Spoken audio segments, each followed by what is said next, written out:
പഴയതുൾപ്പെടെയുള്ള പരാതികൾ ഇപ്പോൾ പുറത്തേക്ക് വരുന്നുണ്ട്. അതിൽ ആ പരാതികൾക്ക് അപ്പുറത്തേക്ക് ഇതൊക്കെ മുഖ്യമന്ത്രിയുടെ ഓഫീസിലും ഡി ജി പിക്കും ഒക്കെ പരാതി കൊടുത്തിട്ടും പോലീസ് കംപ്ലൈന്റ് അതോറിറ്റിയിൽ പരാതി കൊടുത്തു ഒന്നും നടപടി ഉണ്ടാകുന്നില്ല എന്നുള്ളതാണ് കൂടുതലും ആളുകൾ പറയുന്നത്. അപ്പൊ ആ നിലയ്ക്ക് ഒരു വീഴ്ച ഉണ്ടായിരുന്നു. ഇടതുപക്ഷ ഗവൺമെന്റിന്റെ പോലീസ് നയം ജനങ്ങളെ ക്രൂരമായി അടിച്ചൊതുക്കുന്ന പോലീസ് നയമല്ല.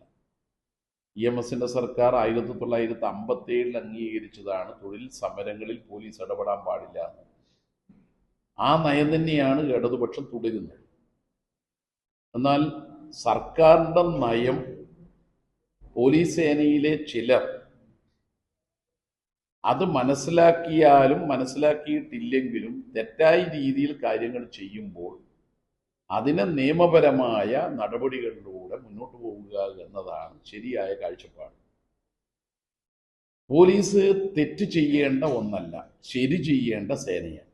തെറ്റ് ചെയ്യുന്ന സന്ദർഭത്തിൽ ആ തെറ്റിന്റെ ലഘുഗുരുത്വം നോക്കി അന്വേഷണം നടത്തി നടപടി സ്വീകരിക്കുക എന്നതാണ് ഇക്കാലം അത്രയും ഇടതുപക്ഷ ഗവൺമെന്റുകൾ സ്വീകരിച്ചിട്ടുള്ളത്. അതുകൊണ്ടാണ് ഇടതുപക്ഷം ഭരിക്കുന്ന സമയത്ത് 114 പോലീസ് ഉദ്യോഗസ്ഥന്മാരെ സർവീസിൽ നിന്ന് പുറത്താക്കിയത്.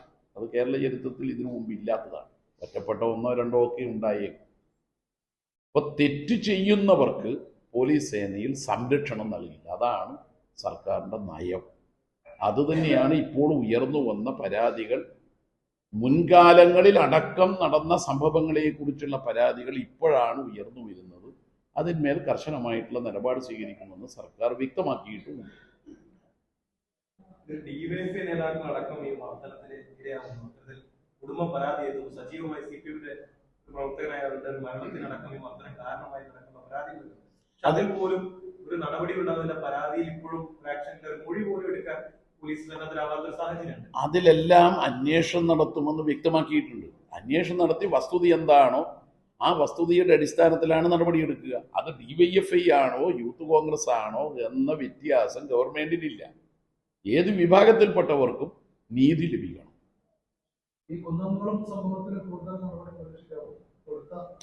അല്ല, അതെ, ഇപ്പം കുറച്ച് നടപടിയെടുത്തല്ലോ. അപ്പൊ അന്വേഷണം നടന്നു വരുന്നു. അത് സ്വാഭാവികമായും ആ അന്വേഷണ റിപ്പോർട്ടിന്റെ അടിസ്ഥാനത്തിലായിരിക്കും മറ്റു നടപടികൾ.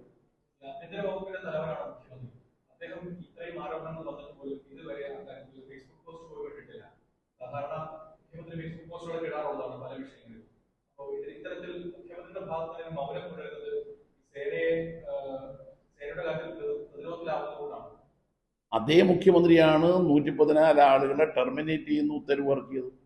അന്വേഷണം നടക്കുന്നുണ്ട് എന്നുള്ളത് ഒരു വസ്തുതയാണ്.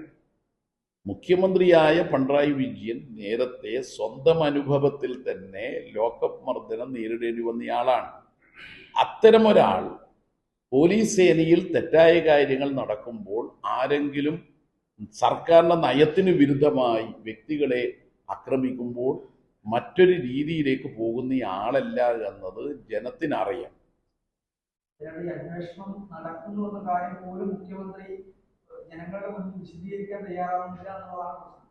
അല്ല, അതൊക്കെ നിയമസഭ ഇപ്പൊ 2 ദിവസം കഴിഞ്ഞാൽ വരുമല്ലോ, അതൊക്കെ മാറും.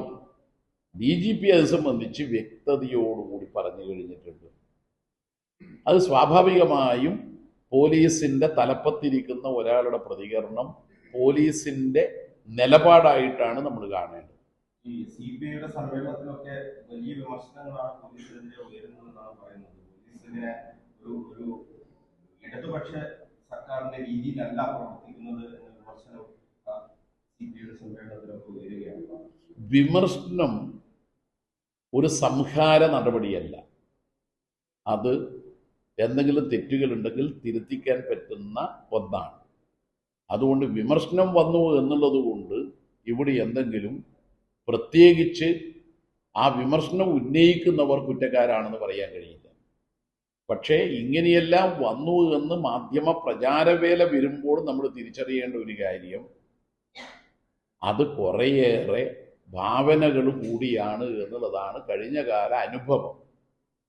സമ്മേളനത്തിൽ പങ്കെടുത്ത പ്രതീതിയെപ്പോലെ ഒരു മാധ്യമ പ്രവർത്തകൻ റിപ്പോർട്ട് കൊടുക്കുന്നതായിട്ടാണ് ഇപ്പോൾ പലപ്പോഴും അനുഭവപ്പെടുന്നത്.